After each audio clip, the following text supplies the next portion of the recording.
বই প্রকাশ ও কবিতা পাঠ নিয়ে আনুষ্ঠানিকভাবে একটা বিশেষ অনুষ্ঠান হয়ে গেল বাঁকুড়ার রসুলপুর ম্যারেজ হলে। বিভিন্ন এলাকার কবি, সাংবাদিক এবং গুণীজনদের উপস্থিতিতে সকলকে সংবর্ধনা করেন ফখরুদ্দিন আলী আহমেদ। তিনি ভোর, মাদল, অনুভব পত্রিকার সম্পাদক।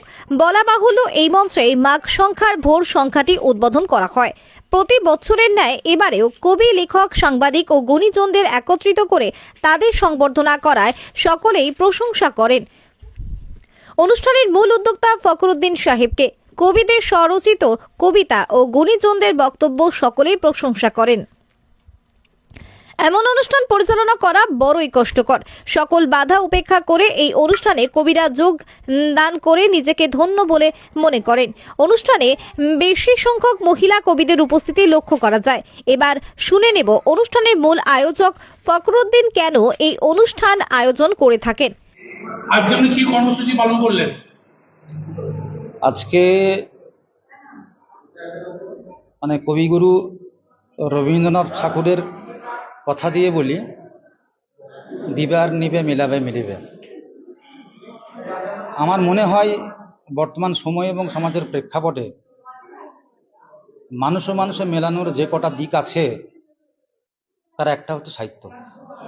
সেই সাহিত্যের টানেই এই সাহিত্য অনুরাগী মানুষদেরকে নিয়ে আজকে একটা সম্মেলন। আমি প্রতি বছরেরই মতো এবছরও বই প্রকাশ, গুণীজন সংবর্ধনা এবং কবিতা পাঠ এবং কবি সম্মেলনের আয়োজন করি। এটা সেটারই একটা অংশ।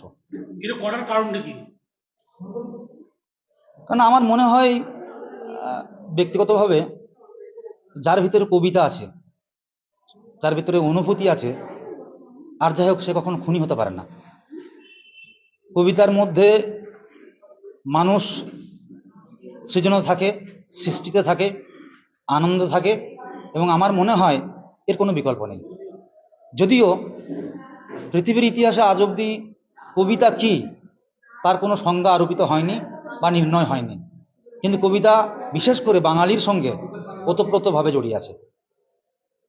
আপনি গুণীজনদের কেমন সাড়া পেলেন? ভালো, বেশ ভালো। নানান জায়গা থেকে, কলকাতা থেকে এসছে, পুরুলিয়া থেকে এসছে, বাঁকুড়া থেকে এসছে, জঙ্গিপুর থেকে এসছে, বহরমপুর থেকে এসছে, বাঁকুড়া, পুরুলিয়া, বর্ধমান থেকে সবাই এসেছেন। এমনকি আমার যিনি আধ্যাত্মিক গুরুদেব সৈয়দ নাজিমউদ্দিন নাজিম চিশতি, তার নাতবউ নাতি এসছেন। নাতবউ রাজস্থান ইউনিভার্সিটি থেকে পিএইচডি স্কলার, তিনি এখানে এসেছেন। সেই জন্য আমি খুব অভিভূত এবং আপ্লুত। এবং আপনারা এসছেন, সাংবাদিক বন্ধুরা এসছেন, আমি অভিভূত এবং আপ্লুত। তাহলে এখানে কেউ কবিরা নিজস্ব স্বরচিত কবিতা পাঠ এবং বক্তব্য ছাড়া সম্বর্ধনা করলেন, আচ্ছা আর কিছু করেছিলেন? না, স্বরচিত কবিতা পাঠ তো বটেই, কবি সম্মেলনের যে একটা অংশ, এবং সংবর্ধনা জ্ঞাপন, এবং আরেকটা যেটা থাকে সেটা হচ্ছে আহারের ব্যবস্থা থাকে। দূর দূরান্ত থেকে তো কবিরা সব আসেন।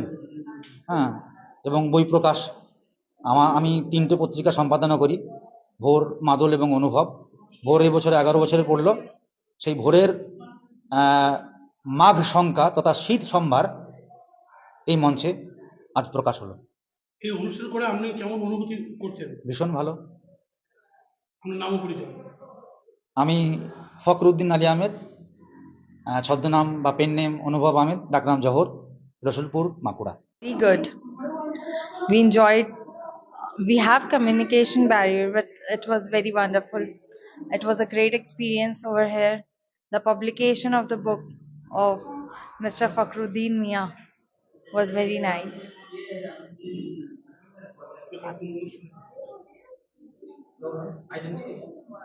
I'm Aribanas Chishti. I've done my B.Ed and Masters from MDS University, Rajasthan. Nizam আলমের রিপোর্ট, সকলের জন্য নিউজ।